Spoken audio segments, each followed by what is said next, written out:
Hello, David Paul here. Second part of the video I'm making about making these travelling, I don't know what you call them, travelling bridge things. Now, I started out with the greatest of intentions of cutting, you start with wood like this, which was square, ripped it down the middle with a circular saw. I got it into 2-inch, well, roughly like 3-inch by 1.5 pieces, and I produced the first, which are intended to be the bridges for the travelling blocks. So if you can imagine, that there is one of them. So there will be plywood in the middle there. So I was going to square them off and make them look really pretty, and then what happened is, when you're working with something which is deeper than the saw itself, it's difficult to align the two sides. And the thicker the wood gets, the worse the problem gets. So what you do is you tap the wood from both sides. You think you've got a saw that's going to cut 2.5 inches deep. You think, if I cut from both sides, I'll be able to cut a piece of wood which is 5 inches deep. No, you won't, because you'll not get them lined up. But you can roughly do it, as long as you're prepared to do some cleaning up afterwards. Okay, so what I'm going to do is I do that, and I end up with things like this with a ridge on it which doesn't match. And on this side, where I've had a thinner piece of wood to cut, it's perfect. Let me see what this one's like. Ditto, ridge on the side, almost perfect side here. Because I'm pushing against an edge and it's not constrained, you can slip sideways a bit. There's a little bit of a squirrel mark off the circular saw, but it's irrelevant. In fact, I can just take that out with a Stanley knife. So that's two good sides. And then another one here. There's another one on the tabletop, and I'll show you that's a good one there as well. Now, a bit of a mismatch here, but that's okay. So what do? I say to myself, it's sawdust Armageddon here, it's just hell. So I thought, what is important, as the philosopher Bentham said, what's really important? What is really important is having two leading edges which are straight.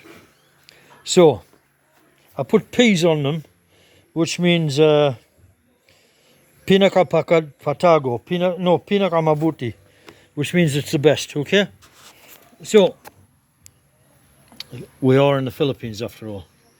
So what I'm going to do is, that will be a bridge with that one, and those nice clean edges will line up, and the saw or the router or whatever I'm using at the time will slide up and down beautifully on that, without any impediment. Now, I did the measurement side to side, and I thought, God damn it, it's slightly short. I had repurposed a piece of wood which is slightly short. But if you think about it, it's only, in fact that one's actually, it seems to be, the whole thing is only about 1/4 inch out. And there's no law saying that this here has to come to there. It doesn't have to line up. Okay. Likewise, ditto this one. With just the same widths on it. And this one will have the clean edge there. The clean edge must be there where the saw or the router or the saw itself is going to be positioned to do its work. Job done. Next problem. Anopa, what yet? Well, you need to stop this sliding off here, like so, or ditto the other side, you need to put a piece of wood across here. And ideally, that piece of wood should be long, so as to stop, rather like a drawer. If a drawer is long, really deep going into the drawer cavity, it doesn't jam. Short, narrow draw, wide, low deepness straws, sort of like that there, have a tendency to snag. So ideally, you want to be creating something which is, your tool is in there, but you got these runners underneath, which are going to run like that. They're going to be long, like so. So it slides beautifully. Okay, takes me to the next part. Well, the runners have to be narrower, so let's have a look at them. See what I mean about sawdust Armageddon. And I got to clean all this up yet. This is going to take me hours. I'm not looking forward to doing this ever again. I'll do it in the, well, I say I'll do it in the forest, but I don't have electric power in the forest. That's the problem, but I'm working on the problem. Okay. So what we have here is a long narrow piece that I've prepared here. Likewise, it's got the best sides and the worst side. I would say that is the best. I tried to do this one using the router, getting the router to match up by the side, and end up with this ridge in the middle because it's not long enough and deep enough. So much for that crap idea. I am not concerned about all this production of straight edges too much, so long as on a piece of wood at any one time, if I can produce one straight piece of wood, the one flat face, because that is the only fascia that will show to the inside of the house or to the outside world, the cladding basically. What's on the back of it, you know, it can be, that could be the front face of your wall paneling, and that there could be the back. It doesn't matter. It could be all knobbly and all sorts and knots and God knows what, so that doesn't matter. So that will be split down the middle, and that will form the crossbars of one of those travelling bridges. The other one over here, what we have here, is a one that's too fat. It's just too wide, which is what I prepared this one from, a piece of wood like it. So I got to narrow this to 2 inches. Then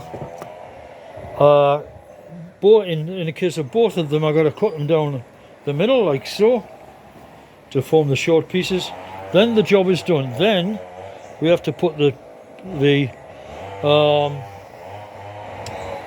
bridge in underneath of plywood, and then we're in business. And then I can put the cut in with the saw, and then we get started placing a log underneath and machining the log. Now I don't see people flattening logs this way, the way I'm going to do it with the circular saw. So I would say listen up y'all, because this might just work rather better, because the circular saw bits are much more accessible than router bits, particularly in far-flung parts of the world. So the flattening bits that I wanted to get, I can't get, but I've still got a circular saw. I bought the circular saw in a big like Home Depot type place, City Hardware. So I can go back there and get another circular saw if I wreck the damn thing, you know, because I will possibly wreck these things, because the volume of work these guys are going to have to do is going to be rather big.